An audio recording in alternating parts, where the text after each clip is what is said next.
Hear that turkey? I hear that turkey. Let's get him. It's Thanksgiving. He sounds like he's wild. Yeah. Welcome. We are Two Finger Spirits. We got the camera shy camera guy Back here. and we got the live studio audience. Woo! And I'm Brandon. Thanks for joining us. This is a special Thanksgiving Day. We're doing Wild Turkey 101. Turkey? That's wild, man. I cook my turkey. Cook it? Yeah, I do. I do. Okay. How do you cook it? You know, a couple years we deep fry, a couple years we use the smoker, traditional oven. You know, we don't discriminate. We use them all. Yeah? Yeah. I had your smoked turkey last year. That was fantastic. Thank you. Thank you. So this is distilled from wild turkey, obviously. All right. They're in Kentucky. Mm-hmm. Kentucky. Oh. Huh? Look at that spin. Look at that spinning action it's got. Hey, Henry, you like that spinning action, huh? I'm not sure if that says more about what a great spinner I am or what a great whiskey this is for spinning. All right, now that Brandon's done spinning. I'm not quite done. I'm a spinning fool. I'm a fool. MSRP? What is it?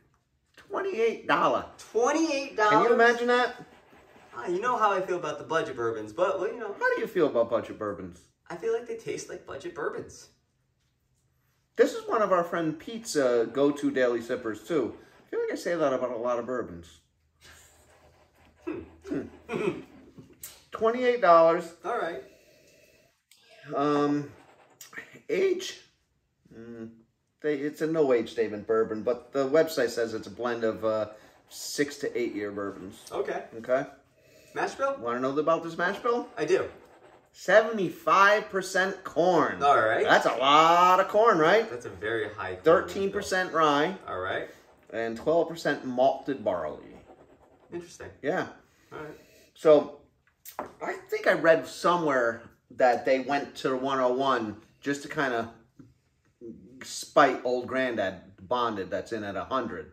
Really? And that's a high rye mash bill. The rye on the old granddad is 27%. This is only 13%, which is still a fairly high mash bill for a bourbon. Yeah, that is a high rye mash bill. Exactly, high rye. It's funny, they also advertise that on their label there. It says it's a high rye mash. Oh, does it? I didn't see that. Right on the top. Yep.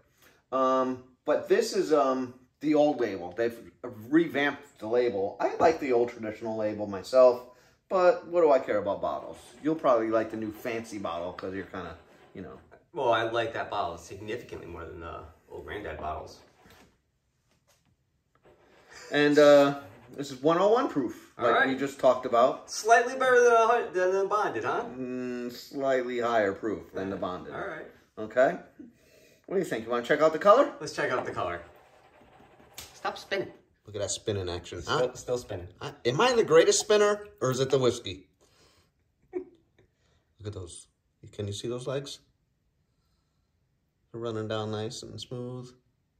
There you go. Now you can see them. Yeah. It's a nice color. Beautiful. Call it honey. Yeah. Yeah. Excellent. Yeah.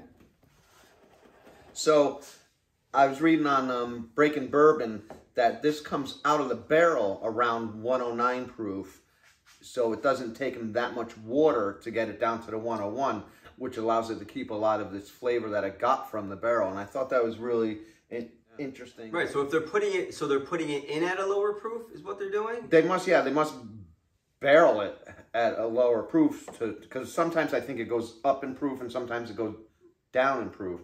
And this one usually comes out around 109 proof, so they don't have to add a whole lot of water to get it down to the 101. So now really, you're not really diluting all the flavors. Right, exactly. And the barrel char on this one is number 4. And I like when they tell you what the barrel char is on that. It also helps with like tasting notes and trying to develop your own palate. Yeah. Can we taste it? Huh? Oh. The nose. I get newspaper right on front. Corn. Yeah, I could really taste or smell the malted barley. Yeah, right? The smell, it comes like kind of like the end of the smell. You're always good at that. You're always good at getting the barley whenever there is one. Because you said barley before you even knew it was in the mash bill. I just got a nose for barley. Yeah, you got a nose to nose. Well, it's huge, so. vanilla, oak, bacon spices. A little bit of ethanol, right? For a 101, I don't get a lot of ethanol. Like, obviously it's there, but Really? I don't get it's not burning. Yeah, I mean, because it mingles with that barrel char, which also tickles the nose like ethanol could, right? So, but it's very pleasant on the nose. It is pleasant. I'm going for it.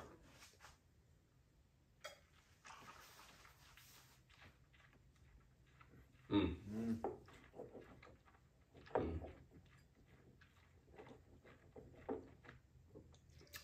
It's got a nice mouthfeel.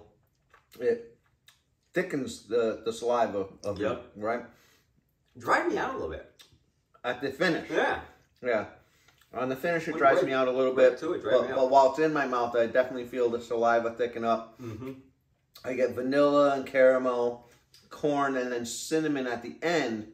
And then the finish for me opens up with the cinnamon. And then I get just oak and baking spices. So it's funny. Usually the finish matches the nose for me a lot more. This finish is a little underwhelming for me. I didn't get I actually didn't get any cinnamon on the nose, but it's predominant in the finish.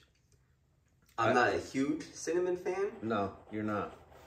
But the palate I like, the vanilla, the caramel. I like the nose, and I didn't get any cinnamon on the nose. I did get a little bit of cinnamon on the palate, and then much more on the finish. And I had to say, like, this is thoroughly enjoyable until that finish for me. So it's just not a profile that you care for in your bourbon. Like right there, because it's a good proof, it's a good price, the nose is there, the palate's there, but that finish, I don't want to finish my day with cinnamon. Yeah. But I really like it. Yeah, I'll drink it, clearly. Right. But I think if I were to choose a bottle, I would avoid it just because of the cinnamon finish. Yeah, I mean, it's a great... Although it's a great bottle. It's a great budget bourbon. For $28, I don't love cinnamon in my profile, but I don't have any aversion to it either. I prefer more like tobacco and leather in my palate. I like a peppery finish. I like peppery finishes. When I first started drinking whiskeys, I liked a lot of the finished bourbons or finished rye that were in wine barrels. But now I find those almost too sweet. It's funny how our palates changed over a year or so. Yeah.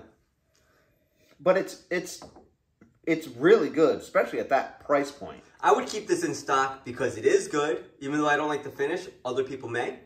It's a good price. It's a nice looking bottle. And for 101, it's a nice tasting, it's very enjoyable. I would buy this regularly. Maybe not in stock all the time, but I would definitely buy it regularly. I'd love to put it up against the rare breed barrel proof. Right? And then I'd like to take that rare breed barrel proof and put it up against my favorite. The old JD SBBP, huh? It's a single barrel proof. Oh, okay. That's all I got for you. All right. And the Goya beans back there too. I'd also like to put it up against the old Grandad Bonded. I'll pass. But overall, yeah, I think this is something that every bourbon drinker should have and should try. And you know, I bet it's got a huge fan base, a huge following. And I see why. It's excellent. It's good for the price. It's a good bourbon. It stands on its own. It's a staple. I mean, it's been around forever. Yeah. It's a throwback to when you can go out and get a lot of $30 good bourbons. It's the way it should be. Right. Right? Anything else you want to add about it? You know what? I just want to say I like this one. Not my favorite, but I definitely do like it. I like it. Yeah. I would get it again. I would buy it regularly. I would love to hear what other people have to say. Yep. You know, I'm sure we've had mixed, you know. Yeah. Yeah. Yeah. But I think we're going to, in the future, try to put it up against the rare breed. We'll put it up against the Old Grand. We'll do a couple more comparison videos. Yeah, that'll be fun. And we got Thanksgiving coming up. So in the theme of Thanksgiving, there's a nice little quote by Will Arnett. And that says, "I'm happy because I'm grateful. I choose to be grateful. That gratitude and whiskey allows me to be happy." So remember that. Whiskey makes you happy is what I got. Whiskey makes you happy. Cheers, everybody. Happy Thanksgiving.